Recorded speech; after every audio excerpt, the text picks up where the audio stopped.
자, 오늘 말씀의 제목은요. 시험을 이기는 비결, 시험을 이기는 비결이라는 제목으로 하나님의 말씀 선포하도록 하겠습니다. 우리 성도들이 인생을 살아가다 보면 시험을 받게 되죠. 먼저는 하나님께서 주시는 시험이 있습니다. 이걸 통과하면 어떻게 된다고 그랬죠? 하나님이 주시는 상과 복을 경험하게 됩니다. 그렇기 때문에 하나님이 주시는 시험은 연단과 성숙을 목적으로 주시는 거예요. 그래서 우리가 이 시험을 뭐라고 얘기합니까?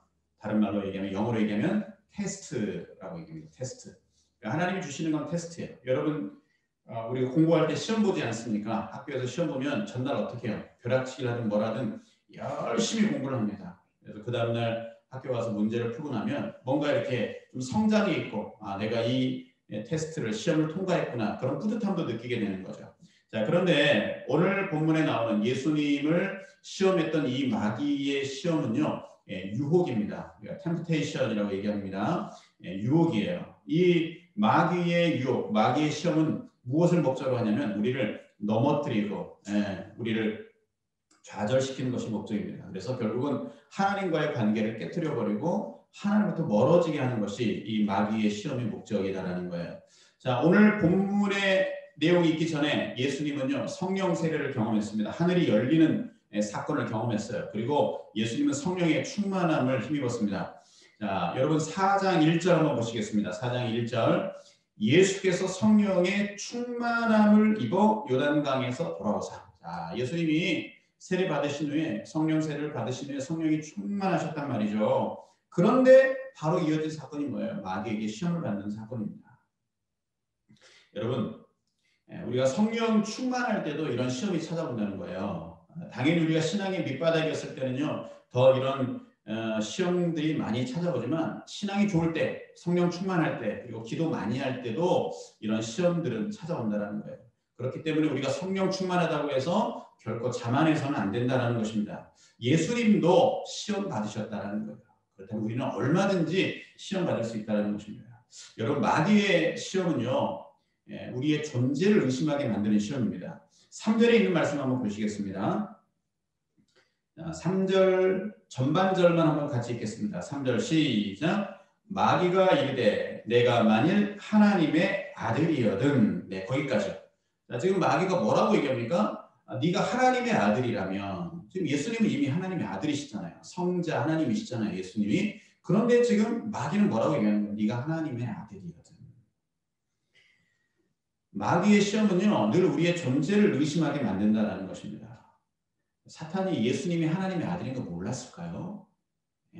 마귀같이, 아주 귀신같이 잘 알고 있었어요. 그런데도 존재를 흔드는 시험을 하고 있다는 것입니다. 그렇기 때문에 마귀의 시험은요, 늘 우리의 내면적이에요. 우리 안에서 일어난다는 거예요. 우리의 정신 안에서, 우리의 태도 안에서, 우리의 속사람 안에서 일어나는 것이고요. 결국 우리의 속사람을 무너뜨리려고 하는 것이 마귀의 전략이다라는 것입니다. 여러분, 코로나 바이러스 지금 작년 한 해 그냥 전 세계를 강타하지 않았습니까? 지금도 그 연장선상 가운데 있고요. 코로나 바이러스가요, 0.1에서 0.5 미크론 정도 된다고 합니다. 저도 이게 얼마나 작은지 잘 몰라요. 조사해 보다 보니까 나왔어요. 그런데 이 코로나 바이러스의 크기가 백혈구, 적혈구보다 작습니다. 여러분, 우리 백혈구, 적혈구도 눈에 안 보이잖아요. 다시 말하면 이 바이러스들은요, 눈에 안 보인다는 거예요. 그런데 우리 몸에 침투하면 우리의 면역력을 떨어뜨리게 되고, 또 가장 약한 그 부분에 질병을 유발하고, 또 합병증으로 또 목숨을 잃을 수도 있다는 것입니다. 눈에 보이지 않지만 이 작은 것들이 우리에게 고통을 가져다주고, 심한 경우에는 우리의 생명을 앗아가게 한다는 거예요. 여러분, 영적인 문제도 마찬가지입니다. 마귀는요, 우리를 무너뜨리기 위해서 엄청난 시련, 엄청난 문제를 가져다 주는 게 아니라는 거예요. 우리 마음 안에 아주 작은 시험과 같은 이 바이러스를 가져다 주는 거죠. 그래서 하나님 의심하게 만들고요, 하나님과의 소통을 막아버리게 되고, 더 이상 말씀 보지 않고, 더 이상 기도하지 않고, 더 이상 예배를 사모하지 않게 만드는 거예요. 그렇게 되면 우리의 존재 자체가 흔들려 버리기 때문에, 하나님과 우리와의 그 생명력의 관계가 깨어져 버리기 때문에 결국은 마귀가 승리하게 된다는 것입니다. 여러분, 요한복음 10장 10절에 있는 말씀 한번 같이 좀 읽으면 좋겠습니다. 요한복음 10장 10절입니다. 말씀 한번 찾아보시죠. 요한복음 10장 10절입니다. 네, 찾으셨습니까? 자, 같이 읽겠습니다. 우리 찾으셨으면 오케이? 오케이, 좋습니다. 같이 읽겠습니다. 도둑이 오는 것은 도둑질하고 죽이고 멸망시키려는 것뿐이요 내가 온 것은 양으로 생명을 얻게 하고 더 풍성히 얻게 하려는 것이라. 아멘. 도둑이 누굽니까? 우리의 대적되는 악한 원수 사탄 마귀 아니겠습니까? 이 사탄은요 하나님과 우리의 관계를 도둑질해가고 결국은 우리를 죽이고 멸망시키기 위해 왔다는 거예요. 자, 이제 그럼 본격적으로 마귀가 우리에게 가져다주는 시험거리가 있습니다. 이 시험들, 예수님이 당한 이 시험, 대표적인 세 가지가요. 우리 인생에 반드시 찾아오는, 그리고 앞으로도 계속해서 찾아오는 그 시험들이다라는 거예요. 한번 보겠습니다. 자, 첫 번째 내용이 무엇입니까? 한번 보겠습니다. 4장 3절. 오늘 본문으로 다시 돌아오세요. 4장 3절 같이 한번 읽겠습니다. 시작. 마귀가 이르되 내가 만일 하나님의 아들이여든 이 돌들에게 명하여 떡이 되게 하라. 예, 첫 번째 시험이 뭡니까? 이 돌들 가지고 떡을 만들어라. 왜 만들어? 예수님 지금 광야에서 40일 동안 줄이고 금식하지 않으셨습니까? 예수님에게 있어서 가장 절박하고 필요한 게 뭐예요? 먹는 거잖아요. 지금 우리 오늘이 짧게 성도들도 연초에 뭐 금식하신 분들 있잖아요. 연말에 연초에 금식하시고 또 뭐 금식도 이제 해나가는 분들이 있는데 금식할 때는요 머리카락이 뭘로 보인다고요? 짜장면으로 보이잖아요. 짜장면. 그리고 막 회개가 일어나잖아요. 금식하면 내가 그때 그 밥을 왜 남겼을까? 주님 그 쌀아토리 이렇게 귀한데 내가 그거를 남겼어요. 회개가 막 절로나잖아요. 금식한 사람들은요 모든 게 그냥 다 먹을 거리로 보인단 말이에요. 얼마나 절박하고 가장 그 사람의 생존에게 필요한 거 아닙니까? 자, 이게 사탄의 전략이라는 거죠. 사탄은요 우리를 가장 절박한 문제에 집중하게 만드는 거예요. 가장 현실적인 문제. 예수님에게 있어서는 배고픔입니다. 떡을 먹어야 됩니다. 마귀는 여기에 집중하라고 하는 거예요. 여기. 근데 예수님의 답은 무엇입니까? 자, 예수님의 답으로 한번 가보겠습니다. 4장 4절에 있는 말씀 같이 읽겠습니다. 예수께서 대답하시되 기록된 바 사람이 떡으로만 살 것이 아니라 하였느니라. 아멘. 여러분 예수님은 떡 없이 살 수 있다 말씀하신 분이 절대 아니에요. 예수님 떡도 중요하다고 말씀하신 거예요. 우리의 의식주 문제 중요하다는 거예요. 우리의 절박한 그 필요, 가장 시급한 문제 예수님도 알고 계신다는 거예요. 그런데 그것으로만 그 문제가 해결된다고 해서 우리가 인생을 살아갈 수 있는 게 아니라고 말씀하시는 거예요. 우리가 영적인 시체가 되지 않으려면 반드시 하나님의 말씀을 먹어야 된다는 거죠. 우리가 우리 육신을 위해서 음식을 섭취하는 것처럼 우리 영이 살아나기 위해서는 하나님의 말씀을 날마다 공급받아야 된다는 것입니다. 여러분 우리가 매일 강조하지 않습니까? 하루살이 묵상 모임을 얘기하고 이렇게 하는 부분이 뭐예요? 매일 말씀을 통해서 우리의 영이 건강해지고 자라가기 위해서 하는 것 아니겠습니까? 하나님의 사람들은요 생명의 떡이신 예수님, 여러분 요한복음 15장이 나오지 않습니까? 생명의 떡이신 그 예수님과 영적인 교제를 해야 되는 거예요. 요한복음 15장에 보면은 포도나무와 가지의 비유가 나오지 않습니까? 여러분 포도나무와 가지는 연결되지 않습니다. 같은 생명을 공유하는 거예요. 우리가 생명 되신 그 예수님과 말씀을 통해서 연결되어질 때에 우리의 영이 살아나더라는 것입니다. 여러분 마귀는요 늘 우리를 공격해요. 사람을 통해서도 공격하고요. 환경을 통해서도 공격하고 우리의 가장 절박한 문제, 급박한 문제를 가지고 우리를 공격합니다. 그런데 중요한 것은요. 우리가 예수 그리스도 안에 연합되어져 있고 그 주님을 붙들고 살아가는 삶, 말씀을 통해서 그 주님을 붙들고 살아가는 삶, 주님께 바짝 붙어있는 삶을 살아가는 것이 이 마귀의 시험을 이기는 열쇠이다라는 것입니다. 여러분 2021년 한 해 우리 모든 오늘의 짧게 성도들 말씀을 통해서 예수님께 바짝 붙어 있을 수 있기를 주님의 이름으로 축복합니다. 자, 바짝 붙어 있기를 원한다. 나 그렇게 살기 원한다. 한번 더 우리 오케이 한번 합시다. 오케이. 네, 주님 안에 항상 붙어 있기를 주님의 이름으로 축복합니다. 여러분 한번 저를 따라 선포하시면 좋겠습니다. 사람이 떡으로만 살 것이 아니요 하나님의 입으로부터 나오는 모든 말씀으로 살 것이라. 아멘. 네, 말씀으로 살기를 주님의 이름으로 축복합니다. 여러분, 내년도 우리 교회 표입니다. 표를 말씀드리겠습니다. 한번 좀 따라해 주시면 좋겠습니다. 작년 표랑 비슷한데요. 똑같지는 않아요. 비슷한데 똑같지는 않아요. 자, 준비하시고 한번 따라해 주세요. 은혜로 세워지는 교회, 말씀으로 자라가는 성도. 예, 작년에 거랑 좀 비슷한 것 같긴 한데 달라요. 작년에는 말씀이 흥황하는 교회, 건강하게 자라가는 성도였습니다. 올해는 은혜로 세워지는 교회, 말씀으로 자라가는 성도입니다. 베드로후서 3장 18절 갖고 제가 말씀 나눴었잖아요. 오직 우리 주 곧 구주 예수 그리스도의 은혜와 그를 아는 지식에서 자라가라. 영광이 이제와 영원한 날까지 그에게 있을지어다. 아멘. 네, 이 말씀을 가지고 표를 잡아봤어요. 그래서 은혜로 2021년은 은혜로 세워지는 우리 온누리 제자교회가 되고 또 말씀으로 자라가는 우리 성도들 될 수 있기를 주님의 이름으로 축복합니다. 자, 여러분, 이제 마귀가 가져오는 두 번째 시험이 있습니다. 한번 말씀 좀 보실까요? 5절과 6절, 7절입니다. 5절, 6절, 7절 말씀 한번 보시겠습니다. 자, 같이 읽겠습니다. 마귀가 또 예수를 이끌고 올라가서 순식간에 천하 만국을 보이며 이르되 이 모든 권위와 그 영광을 내가 내게 주리라. 이것은 내게 넘겨준 것이므로 내가 원하는 자에게 주노라. 그러므로 내가 만일 내게 절하면 다 내 것이 되리라. 아멘.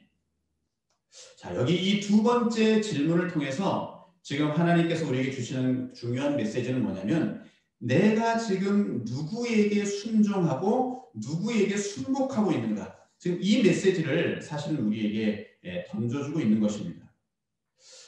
여러분, 여기 이 말씀 한번 보시겠습니다. 6절에 있는 말씀입니다. 6절에 있는 말씀 보세요. 이 모든 권위와 그 영광을 내가 내게 주리라. 이것은 내게 넘겨준 것이므로 내가 원하는 자에게 주노라. 그리고 내가 만일 내게 절하면 다 내 것이 되리라. 이렇게 얘기하고 있습니다. 자, 이게 지금 누가 얘기하고 있는 거예요? 예수님이 얘기하고 있는 거예요? 마귀가 얘기하고 있는 거예요? 마귀가 얘기하고 있는 겁니다. 마귀가. 근데 지금 뭐라고 얘기하는 거예요? 내가 예수님 보고 나에게 절하면, 마귀에게 절하면 다 내 것이 되리라 이렇게 얘기하는 거예요. 여러분, 절하고 경배한다. 그러면 세상의 모든 것을 다 주겠다. 여러분, 사탄의 유혹이 얼마나 달콤합니까? 모든 권위와 영광을 우리에게 주겠다는 거예요. 그런데 정말 중요한 것은 뭐예요? 이 사탄의 말은 거짓말이다라는 거예요. 거짓말. 이 권위와 영광을 줄 수 있는 분이 누구세요? 하나님이십니다. 그리고 예수 그리스도이십니다. 그런데 자기에게는 그럴 만한 능력이 없는데도 불구하고 이 사탄 마귀는 자신이 그러한 권위와 영광을 줄 것으로 얘기한다는 거예요.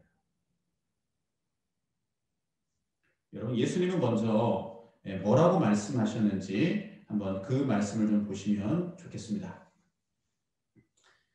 8절에 있는 말씀입니다. 자, 8절에 있는 말씀 같이 읽겠습니다. 시작. 예수께서 대답하여 이르시되 기록된 바 주 너의 하나님께 경배하고 다만 그를 섬기라 하였느니라.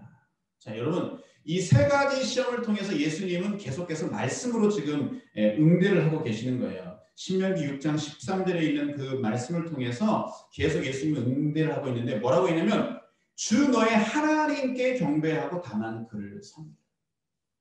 어떤 권위에 순종하고 순복해야 되는지를 명확하게 지금 예수님은 얘기해 주고 있다는 거예요. 예수님은요, 마귀의 정체를 명확히 알고 계셨어요. 이 마귀는 성부 하나님 앞에 굴복할 수밖에 없는 존재라는 것을 예수님은 알고 있었다는 거예요. 여러분, 우리가 마귀를 또 뭐라고 그래요? 오늘 보니까 사탄이라고 해요. 사탄. 사탄이라는 말은 구약에 3번 나오는데요. 열왕기상 11장 14절에 이렇게 기록되어 있습니다. 제 이거 찾지 마세요. 여호와께서 에돔 사람 하닷을 일으켜 솔로몬의 대적이 되게 하시니 그는 왕의 자손으로서 에돔에 거하였더라 라고 되어 있습니다. 여기서 대적이라는 말이 원어에서 보니까 사탄이에요. 사탄. 그 말을 그대로 신약에 가져온 것이 사탄이라는 말입니다. 그래서 사탄이라는 말의 뜻은요, 대적자, 참소자라는 거예요. 자기에게 그럴 만한 권위와 영광이 없음에도 불구하고 마치 하나님의 것이 자기의 것인 양 그렇게 하나님을 대적하는 자, 이게 바로 사탄이라는 거예요. 계시록 12장 10절은 또 이렇게 얘기합니다. 내가 또 들으니 하늘에 큰 음성이 있어 이르되 이제 우리 하나님의 구원과 능력과 나라와 또 그의 그리스도의 권세가 나타났으니 우리 형제들을 참수하던 자, 곧 우리 하나님 앞에서 밤낮 참수하던 자가 쫓겨났고 라고 되어 있습니다. 여기서 참수하는 자가 누구예요? 이게 바로 사탄입니다. 참수는 뭐예요? 거짓으로 죄를 꾸며서 고에 바치는 거예요. 하나님과 우리의 관계를 깨뜨리려고 하는 거죠. 그래서 사탄은요, 늘 하나님을 대적하고 성도들을 참수하는 자입니다. 이게 바로 사탄의 정체입니다. 그러면서 예수님 뭐라고 말씀하셨다고 그랬죠? 주 너의 하나님께 경배하고 경배하라는 거예요. 이 사탄의 거짓 속임수에 넘어가지 않으려면 주 너의 하나님을 경배하라. 경배하라는 말은요, 원어에서 보니까 프로스퀴네오라고 되어 있습니다. 프로스퀴네오. 이 말은요, 절하다라는 뜻도 있는데 어떤 뜻이 또 있냐면 입맞춘다라는 뜻이 있어요. 입맞춘다. 여러분, 제가 질문 한번 해보겠습니다. 이거 뭐 19금 이런 거 아니에요. 자, 입맞추기 위해서 가장 먼저 해야 되는 행동이 뭐라고 그랬죠? 입맞추기 위해서 가장 먼저 해야 되는 행동. 제일 만만한 우리 주미애 사모님, 입맞추기 위해서 해야 되는 행동. 네, 말씀해 보세요. 다가가야 한다. 가까이 가야 된다. 네. 입맞추기 위해서는 가장 먼저 해야 되는 행동이 가까이 가야 돼요. 밀착해야 되는 거죠. 멀리 떨어져서는요, 절대 입맞출 수가 없습니다. 여러분, 오늘 내가 무엇을 가까이 하는지, 내가 무엇에 나의 가장 많은 에너지와 시간과 이런 것들을 보내고 있는지 생각해 봐야 돼요. 사실은 그게 내가 지금 프로스퀴네요. 내가 입맞추고 경배하고 있는 것입니다. 여러분, 우리가 주님 앞에 주님을 프로스퀴네어 한다는 것은요, 주님을 섬기고 그 주님만을 나의 경배의 대상으로 삼는 거예요. 그리고 그 주인 되신 예수 그리스도로부터 내 모든 인생의 필요를 공급받는 거예요. 오늘 나의 도움과 필요가 누구로부터 옵니까? 여러분, 이 대답이 명확해야 되는 거예요. 이 대답이 명확할 때에만 내가 주님을 진짜로 경배할 수 있는 것이죠. 여러분, 백문일답이라는 거 아시죠? 옛날에 CCC의 김중건 목사님, 고 김중건 목사님께서요, 우리 학생들을 모아놓고 수련회 하면은요, 많은 질문을 합니다. 세상은 누가 창조하셨습니까? 그러면 다 대답이 뭐예요? 똑같아요. 예수 그리스도. 우리 인생의 문제는 누가 풀어주십니까? 그럼 예수 그리스도. 예수 그리스도가 답이라는 거예요. 모든 문제의 답이 예수 그리스도로 출발되어지는 거예요. 그런데 이 문제에 대한 답이 불확실하면 우리가 언제든지 넘어질 수 있다는 것입니다. 시편 121편 1절에서 2절 한번 찾아보세요. 오늘 본문 잘 두시고요. 시편 121편 1절에서 2절입니다. 시편 121편 1절에서 2절입니다.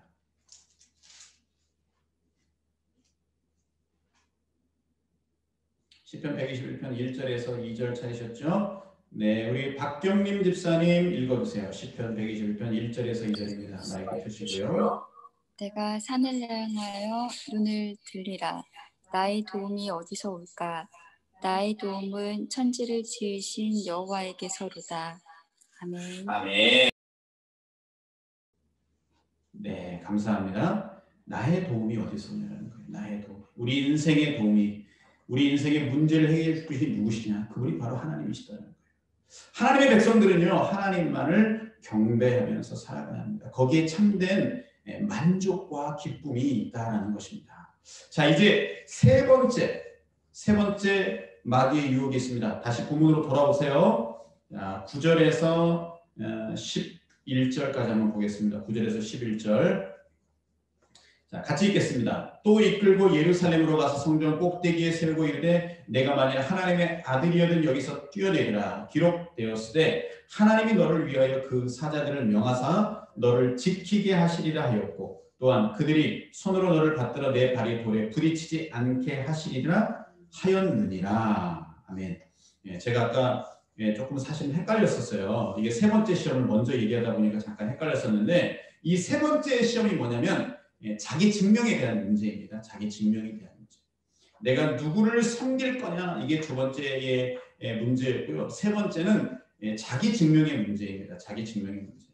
이게 우리 인생에는 늘 꼬리표처럼 따라다니는 문제예요. 자, 예수님을 예루살렘 성전 꼭대기에 데리고 갔어요. 사람들이 예배하러 오다가 어머 성전 꼭대기에 저기 예수님이 계시네. 그런데 예수님이 갑자기 탁 떨어지는 거예요. 에이! 사람들이 놀라죠. 여러분 63 빌딩에서 누가 떨어졌다고 생각해보세요. 얼마나 놀라겠습니까? 그런데 떨어지기 땅바닥에 부딪히기 탁 직전에 천사들이 그 예수님을 쫙 받치고 다시 하늘로 쫙 올라가는 거 생각해보세요. 얼마나 멋있게요. 얼마나 멋있게요. 어저께 피카츄 잠깐만요. 피카츄가 빌딩에서 떨어지다가 보니까 밑에서 탁 부딪히지 않고 잡더라고요. 얼마나 멋있어요. 마치 그런 거예요. 그래서 사람들이 환호성을 보내고 막 폭죽 터지고 꽃가루 날리고 깡빠레 걸리고 장난 아니겠죠. 그러면서 예수님이 쫙 나타나서 얘기합니다. 봐라. 바로 내가 니네들이 찾는 메시아다. 이렇게 중후한 음성으로 딱 한마디 하시면 그 유튜브 올라가면 조회수 1억 바로 넘습니다. 장난 아닙니다. 그런데 예수님은 그렇게 하지 않았다는 거죠. 사람들은요. 어떤 위치에 있든지 그 위치에서 자신을 증명하려고 하고요. 자신의 존재 가치를 드러내고 싶어 합니다. 사탄은 지금 이거를 계속 유혹하는 거예요. 너가 정말 하나님의 아들이라면 그걸 한번 증명해봐라. 예수님 뭐라고 말씀하셨습니까? 12절에 있는 말씀입니다. 12절 말씀 한번 같이 읽겠습니다. 시작! 예수께서 대답하여 이르시되 주 너의 하나님을 시험하지 말라 하였느니라. 예수님의 답은 단순합니다. 야, 말도 안 되는 소리 하지 말아라. 예수님은 맞장구 치지 않으셨다는 거예요. 왜? 그렇게 하지 않아도 예수님은 하나님의 아들이시기 때문에 그렇습니다. 예수님은 자기 증명으로는요 절대 사람을 살릴 수 없다는 것을 알고 계셨습니다. 여러분 신앙의 뿌리는 뭐예요? 신앙의 뿌리는요 예수님을 알아가고 그 예수님과 연합하고 그 예수님을 내 인생의 주인으로 모시고 살아가면 살아갈수록 다른 사람들을 살리고 싶어지는 거예요. 왜냐하면 그 예수님이 나를 살리셨으니까요. 여러분 올해 표가 은혜로 세워지는 교회 아닙니까? 우리가 하나님의 은혜 없으면 어떻게 교회가 세워지고 우리의 가정이 세워지고 우리의 일터가 세워지겠어요? 여러분 신앙은요 생명을 살리는 것입니다. 여러분 잘 알고 있는 안식일 논쟁 아시죠? 안식일 논쟁에 보면은 사람들이 안식일날 예수님이 손마른 자를 고쳤다고 율법을 어겼다고 안식일이 이랬다고 예수님한테 항변하지 않습니까? 근데 예수님이 뭐라고 얘기해요? 딱 한마디로 얘기하지 않습니까? 내가 안식일의 주입니다. 생명을 살리는 것 그것이 우선된다라고 예수님은 말씀하셨다는 거죠. 여러분 우리는요 증명하는 일에 몰두하다 우리 인생 망쳐서는 안 됩니다. 내가 옳고 내가 바르고 이런 것들 또 내 실력이 얼마나 뛰어나고 이런 것 증명하다 우리의 인생을 허비해서는 안 된다는 것입니다. 여러분 제 안에도요 그런 유혹들이 얼마나 찾아오겠어요. 야 박 목사 네가 능력이 없는 사람이 아니잖아. 네가 능력인데 빨리 멋지게 교회를 부흥해서 사람들한테 너가 정말 능력 있는 목회자라는 거 한번 보여줘봐. 여러분 이런 유혹들이 저도 얼마나 많이 찾아오는지 몰라요. 그런데 여러분 제가 교회 부흥시키는 겁니까? 하나님이 부흥시키는 것입니까? 하나님이시죠. 다만 저는 생명을 살리는 일에 몰두할 뿐이죠. 이 가장 중요한 가치를 놓치게 되면 이 자기 증명하는 일에 우리의 인생을 얼마든지 허비할 수 있다는 것입니다. 사랑하는 여러분 2021년도 한 해는요 살리는 일에 집중할 수 있기를 주님의 이름으로 축복합니다. 그 결과는 주님께서 책임져 주십니다. 우리 믿음의 공동체 안에 정말 은혜가 넘치고 서로를 살릴 수 있는 그런 공동체 될 수 있기를 주님의 이름으로 축복합니다. 자 이제 여러분 말씀을 좀 정리해 보도록 하겠습니다. 우리는 증명하는 인생 살지 않고요, 사명 감당하는 인생 살아야 됩니다. 그래서 2021년 한 해는 말씀 또 그리고 기도에 집중하되 우리의 기도로 먼저 나를 살리고 또 우리의 자녀를 살리고 우리의 교회를 살려갈 수 있기를 주님의 이름으로 축복합니다. 그리고 여러분, 예수님 자기 증명하려고 성전 꼭대기에서 내리신 거 아닙니다. 예수님이 하신 한 가지가 있죠. 그게 뭡니까? 십자가를 지신 겁니다. 십자가. 예수님은요, 다른 것으로 하나님의 능력을 드러낸 것이 아니라 십자가를 통해서 하나님의 능력을 증거하셨어요. 요한복음 20장 28절입니다. 도마가 이렇게 고백합니다. 부활하신 주님 만났을 때 나의 주님이시요 나의 하나님이시니이다. 예수님이 십자가를 통해 우리를 살리시고 부활하셨을 때 도마의 고백입니다. 그리고 사도행전 17장 31절은 이렇게 얘기합니다. 이는 정하시는 사람으로 하여금 천하의 공의로 심판할 날을 작정하시고 이에 그를 죽은 자 가운데서 다시 살리신 것으로 모든 사람에게 믿을 만한 증거를 주셨음이니라 하니라. 예수님이 자신을 드러내는 것은 바로 십자가를 통해서 부활을 통해 드러내셨다는 거예요. 2021년도 한 해 우리의 가정에서 우리가 죽어지고 생명을 살리는 그 일에 매진할 때 하나님께서 능력으로 나타나시고 하나님께서 영광 받으실 줄 믿습니다. 우리 함께 찬양하고요, 같이 기도하도록 하겠습니다. 우리 찬송가 아까 불렀던 320장 같이 부르겠습니다. 320장 찬송 부르시고요, 같이 기도하는 시간 갖도록 하겠습니다.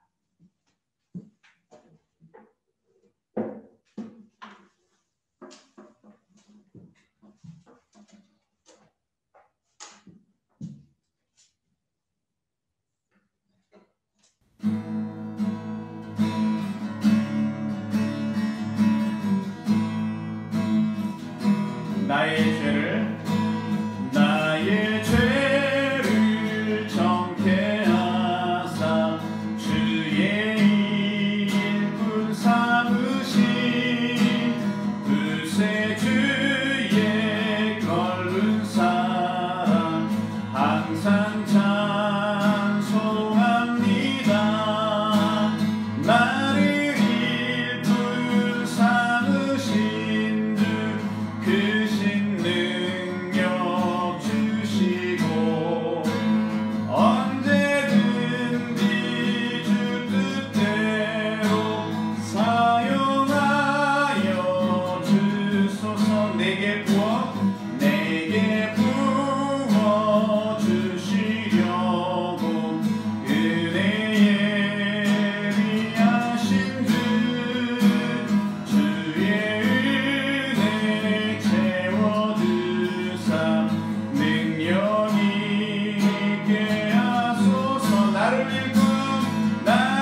일꾼 삼으신 주 크신 능력 주시고 언제든지 주 뜻대로 사용하여 주. 4절입니다. 주여